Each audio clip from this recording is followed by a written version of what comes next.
अगर आप first attempt में यूपीएससी प्रीलिम्स या स्टेट पीसीएस प्रीलिम्स को नहीं तो इस वीडियो को लास्ट तक देखिए। यूपीएससी प्रीलिम्स या स्टेट पीसीएस प्रीलिम्स में फर्स्ट अटेम्प्ट में ऑलमोस्ट 95% स्टूडेंट्स फेल कर जाते हैं। इसका कारण है कि यूपीएससी प्रीलिम्स का कोई डिफाइंड सिलेबस नहीं है। कोई भी कोचिंग इंस्टीट्यूट इसके क्वेश्चंस को गेस नहीं कर सकता है। ये एक ओपन एंडेड एरिया है जहां पर हर लोग पढ़ रहे हैं, लेकिन कोई भी स्पेसिफिक डायरेक्शन नहीं होता है। तो मैंने यूपीएससी प्रीलिम्स में जो मेरा एक्सपीरियंस रहा है उस बेसिस पे मैंने बहुत सारे स्टूडेंट्स को गाइड किया है और मैं यूपीएससी प्रीलिम्स के सीरीज को स्टार्ट कर रहा हूं, जिससे आपको गारंटीड मिनिमम 15 से 20 नंबर का बेनिफिट होगा। मैं आपको इसमें कोई भी मटेरियल नहीं दे रहा हूं, वो आपके पास ऑलरेडी अवेलेबल है। इतने मटेरियल है हर एक कोचिंग इंस्टीट्यूट का कि आपको और कुछ नया की जरूरत नहीं है। यूपीएससी प्रीलिम्स निकालना फर्स्ट अटेम्प्ट में क्यों जरूरी है? क्योंकि अगर आप यूपीएससी प्रीलिम्स को नहीं निकालें तो आपका जो नेक्स्ट अटेम्प्ट आएगा वो 1 साल बाद आएगा और क्लियर करते करते 2 साल।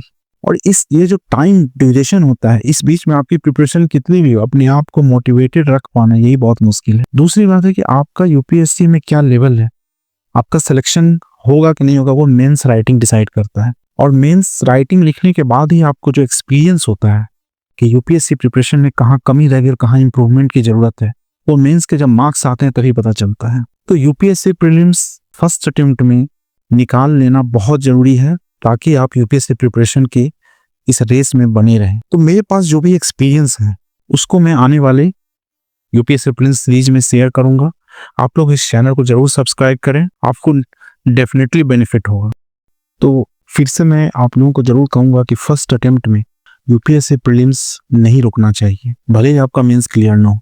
और एक बार अगर आपने यूपीएससी प्रीलिम्स को निकाल लिया तो आपका जो कॉन्फिडेंस है वो इतना हाई हो जाएगा कि नेक्स्ट अटेम्प्ट से आपको बहुत ज़्यादा पढ़ने की भी जरूरत नहीं पड़ेगी। तो प्रीलिम्स जो है पूरे यूपीएससी प्रिपरेशन का एक फाउंडेशन स्टोन है। फर्स्ट अटेम्प्ट में प्रीलिम्स जरूर निकलना चाहिए, नहीं तो आपकी प्रिपरेशन कितनी भी अच्छी हो, आपकी कॉन्फिडेंस शैटर हो जाएगी। आप नेक्स्ट अटेम्प्ट में प्रिपरेशन अच्छे होकर भी ड्यूरिंग एग्जाम ऑब्जेक्टिव क्वेश्चंस गलत करके आ जाओगे। आप पे प्रेशर और फियर इतना ज्यादा हो जाएगा अगर आपने फर्स्ट अटेम्प्ट में प्रीलिम्स नहीं निकाला। आप किसी भी चैप्टर या टॉपिक को पढ़ते हो तो जब आप पढ़ते हो तो आपको लगता है सब कुछ समझ में आ गया, सब कुछ याद हो गया, लेकिन जब आप ऑब्जेक्टिव क्वेश्चंस को सॉल्व करने जाओगे तो मोस्ट ऑफ द क्वेश्चंस आपसे नहीं बनेंगे या आप कंफ्यूज हो जाओगे या गलत सॉल्व करोगे। तो ये प्रॉब्लम हर कोई इनिशियल स्टेज में फेस करता है। अगर आप भी इस प्रॉब्लम को फेस कर रहे हैं या किए हैं तो कमेंट करके जरूर बताएं। तो इस प्रॉब्लम को सॉल्व करने का मैंने जो एक बहुत ही यूजफुल तरीका ढूंढा था उसको मैं आपको 3 स्टेप्स में डिस्कस करूंगा। कि सबसे पहले तो आप किसी चैप्टर या टॉपिक्स को पढ़ते हो तो जहां तक हो सकता है आप उसको अपने से समझो और अच्छे से याद करने की कोशिश करो। फिर आप उस चैप्टर या टॉपिक को अपने किसी फ्रेंड के साथ, 1 या 2 फ्रेंड के साथ अच्छे से डिस्कशन करो।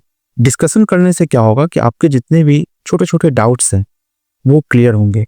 और ऐसे बहुत सारे कंसेप्ट जब सेल्फ स्टडी हम लोग करते हैं तो बहुत सारे रॉन्ग कंसेप्ट भी डेवलप हो जाते हैं, वो भी आपके क्लियर होंगे।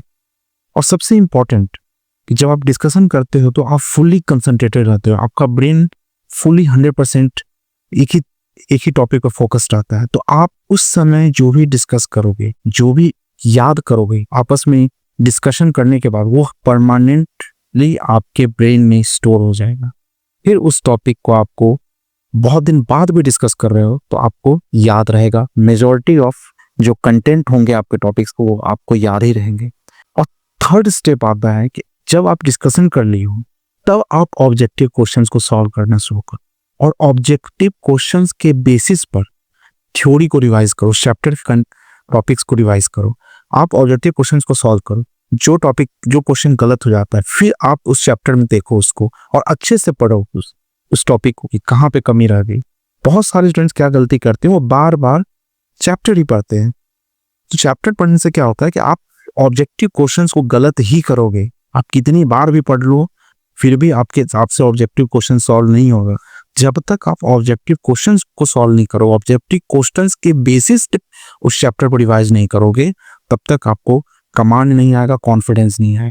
तो इस वीडियो में मैं आपको 3 स्टेप में कंसाइजली बताता हूँ। सबसे पहले आप चैप्टर को अपने से पढ़ो, याद करो, फिर आप डिस्कशन करो और फिर ऑब्जेक्टिव क्वेश्चंस उस चैप्टर को रिवाइज करो।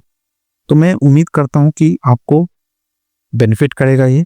अगर बेनिफिट कर रहा है तो आप जरूर कमेंट करो, वो हमारे लिए मोटिवेशन रहेगा कि हमने कुछ यूजफुल आप लोग को दिया है। और नेक्स्ट वीडियो के लिए आप जरूर लाइक करो, कमेंट करो कि हम नेक्स्ट वीडियो के लिए मोटिवेटेड है।